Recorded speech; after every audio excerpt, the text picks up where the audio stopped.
ಎಲ್ಲರಿಗೂ ನಮಸ್ಕಾರ. ನಾನಿವತ್ತು ವಾಂಗಿಬಾತ್ ರೆಸಿಪಿ ಹೇಗೆ ಮಾಡೋದು ಅಂತ ತೋರಿಸ್ತಾ ಇದ್ದೀನಿ. ಅದಕ್ಕೆ ಬೇಕಾಗಿರೋ ಇಂಗ್ರೀಡಿಯೆಂಟ್ಸ್ 1/4 ಟೀ ಸ್ಪೂನ್ ಸಾಸಿವೆ, 1 ಟೇಬಲ್ ಸ್ಪೂನ್ ಕಡಲೆಬೇಳೆ, 1 ಟೇಬಲ್ ಸ್ಪೂನ್ ಉದ್ದಿನಬೇಳೆ, 3 ಬ್ಯಾಡಗಿ ಮೆಣಸಿನ್ಕಾಯಿ, ಸ್ವಲ್ಪ ಕರಿಬೇವು, 2 ಈರುಳ್ಳಿ, 1 ಟೊಮ್ಯಾಟೊ, 1 ನಿಂಬೆಹಣ್ಣು ಗಾತ್ರದಷ್ಟು ಹುಣಸೆ ಹಣ್ಣು, ಅರ್ಧ kg ಬದನೆಕಾಯಿ ಕಟ್ ಮಾಡಿ ಇಟ್ಕೊಂಡಿರೋದು, 4 ಟೇಬಲ್ ಸ್ಪೂನ್ ವಾಂಗಿಬಾತ್ ಪೌಡರ್, ರುಚಿಗೆ ತಕ್ಕಷ್ಟು ಉಪ್ಪು, 4 ಟೇಬಲ್ ಸ್ಪೂನ್ ಅಡುಗೆ ಎಣ್ಣೆ, ಸ್ವಲ್ಪ ಅರಿಶಿನ.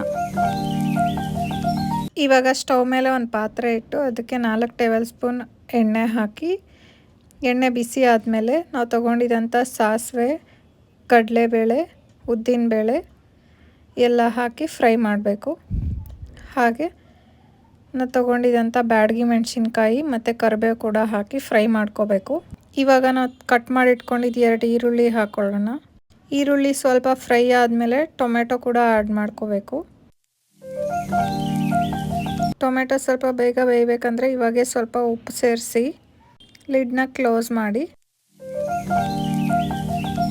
1-2 ನಿಮಿಷ ಆದಮೇಲೆ ಟೊಮೆಟೊ ಸಾಫ್ಟ್ ಆಗಿರುತ್ತೆ. ಟೊಮೆಟೊ ಸಾಫ್ಟ್ ಆದಮೇಲೆ ನಾವು ಕಟ್ ಮಾಡಿ ಇಟ್ಕೊಂಡಿದ್ದು ಬದನೆಕಾಯಿ ಕೂಡ ಆ್ಯಡ್ ಮಾಡ್ಕೋಬೇಕು. 1/4 ಟೀ ಸ್ಪೂನ್ ಅರಿಶಿನ ಕೂಡ ಹಾಕಿ ಚೆನ್ನಾಗಿ ಮಿಕ್ಸ್ ಮಾಡಿ ಲಿಡ್ ಕ್ಲೋಸ್ ಮಾಡಿ 1-2 ನಿಮಿಷ ಬೇಯೋಕೆ ಬಿಡಿ. ಬದನೆಕಾಯಿ ಬೆಂದಿದೆ. ಇವಾಗ ನಾವು ತೊಗೊಂಡಿದ್ದಂಥ ಹುಣಸೆಹಣ್ಣು ರಸ ಹಾಕಿ ಚೆನ್ನಾಗಿ ಮಿಕ್ಸ್ ಮಾಡ್ಕೊತಾ ಇದ್ದೀನಿ. ಮತ್ತೆ ಲಿಡ್ ಕ್ಲೋಸ್ ಮಾಡಿ ಹುಣಸೆಹಣ್ಣು ರಸ ಜೊತೆ ಬದನೆಕಾಯಿನ ಚೆನ್ನಾಗಿ ಬೇಯಿಸ್ಕೋಬೇಕು. ಇವಾಗ ಬದನೆಕಾಯಿ ಸಂಪೂರ್ಣವಾಗಿ ಬೆಂದಿದೆ. ಈಗ ನಾನು ತೊಗೊಂಡಿದ್ದಂಥ 4 ಟೇಬಲ್ ಸ್ಪೂನ್ ವಾಂಗಿಬಾತ್ ಪೌಡರು ಹಾಗೆ ಸ್ವಲ್ಪ ವಾಟರ್ ಹಾಕಿ ಚೆನ್ನಾಗಿ ಮಿಕ್ಸ್ ಮಾಡಿ ಮತ್ತೆ 1-2 ನಿಮಿಷ ಬೇಯಿಸ್ಕೊಂಡ್ರೆ ವಾಂಗಿಬಾತ್ ರೆಸಿಪಿ ರೆಡಿಯಾಗಿರುತ್ತೆ.